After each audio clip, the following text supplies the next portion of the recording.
విద్యార్థి దశ నుంచే క్రమశిక్షణతో చదువుకునే బంగారు భవిష్యత్తుకు బాటలు వేయాలి అంటూ శృంగవరపుకోట ఎమ్మెల్యే కోళ్ల లలితకుమారి అన్నారు. మండల కేంద్రం వేపాడ ప్రభుత్వ జూనియర్ కళాశాలలో నూతనంగా ఏర్పాటు చేసిన మధ్యాహ్న భోజన పథకాన్ని లాంఛనంగా ప్రారంభించారు. ఈ సందర్భంగా సమావేశంలో ఎమ్మెల్యే మాట్లాడుతూ విద్యాభివృద్ధికి రాష్ట్ర ప్రభుత్వం అధిక ప్రాధాన్యతనిస్తోందని చెప్పారు. అలాగే రాష్ట్ర విద్యాశాఖ మంత్రి నారా లోకేష్ విద్యాభివృద్ధికి నూతన పద్ధతులను తీసుకువస్తున్నారని, ఇందులో భాగంగా కళాశాల విద్యార్థులకు మధ్యాహ్న భోజన పథకం ఏర్పాట్లు చేశారని అన్నారు. ప్రతి విద్యార్థి ప్రభుత్వ పథకాన్ని సద్వినియోగపరుచుకోవాలని, ఎటువంటి చెడు అలవాట్లకు లోను కాకుండా క్రమశిక్షణతో చదువుకుని బంగారు భవిష్యత్తుకు బాటలు వేసుకోవాలని అన్నారు. అటువంటప్పుడే ప్రభుత్వ పాఠశాలకు కన్న తల్లిదండ్రులకు గౌరవం దక్కుతుందని చెప్పారు.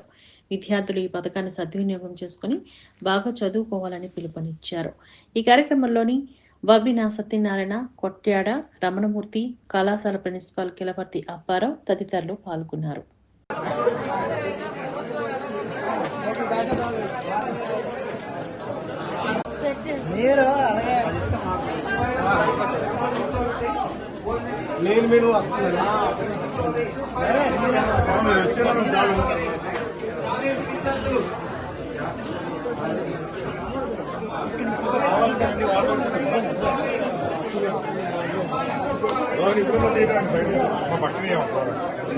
తల్లికి వందనం కూడా త్వరలో మన చిన్నారులకి చదువుకోవడానికి చేయూత అందించబోతా ఉన్నాం. లేకపోతే మీకు భవిష్యత్తు రోజుల్లో ఇంజనీరింగో ఎంసెట్టో వెళ్ళేటప్పటికి మీకు ఫ్రీ స్టడీ మెటీరియల్స్ కూడా ఇవ్వడానికి కూడా ఇవాళ రాష్ట్ర ప్రభుత్వం ముందుకు వచ్చారు. ఇవాళ లోకేష్ బాబు గారు అవన్నీ త్వరలో కొత్త విధానాలు, మీలో కొంతమంది ఐటీ రంగాలకి వెళ్ళడానికి ఎగ్జామ్స్కో, ఐఐటి సీట్స్కో, ఇలా అన్నిటి విభాగాల్లో కూడా మీరు విద్యార్థులంతా మంచి బంగారు భవిష్యత్తుల కోసం కోట్లాది రూపాయలు ఖర్చయినా ప్రభుత్వమే భరించి మీకోసం భవిష్యత్తులో ఏర్పాటు చేయబోతా ఉంది.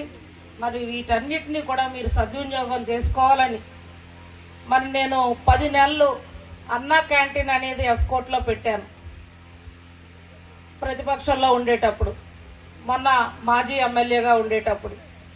దురదృష్టం గత ప్రభుత్వం అన్నా క్యాంటీన్లు రద్దు, మిడ్ డే మీల్స్ రద్దు. మనకి కుటుంబాల్లో అందరూ నాతో కలిపి వ్యవసాయం, మధ్యతరగతి కుటుంబాలు, పుస్తకాలు కొనుక్కోవడానికి డబ్బులు ఉండాలి, లేకపోతే ఇంటి దగ్గర తల్లి మన కాలేజీకి బాక్స్ చేయాలంటే ఆ ఉదయాన్న చేయలేని పరిస్థితులు.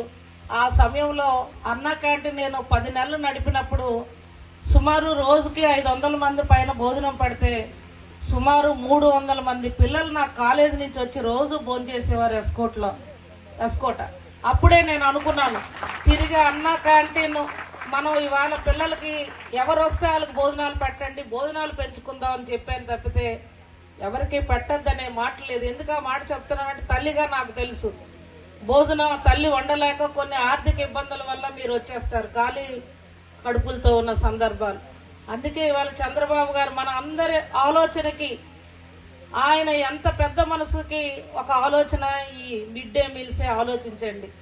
మరి ఆ తరుణంలో మళ్ళా మేము అనుకున్నాం, మన కూటమి ప్రభుత్వం వచ్చి వెంటనే ఈ విషయం చెప్పాలి, ప్రభుత్వంలో మళ్ళా తిరిగి పునరుద్ధరించాలి ఈ పథకాన్ని అని చెప్పి అనుకున్నాం.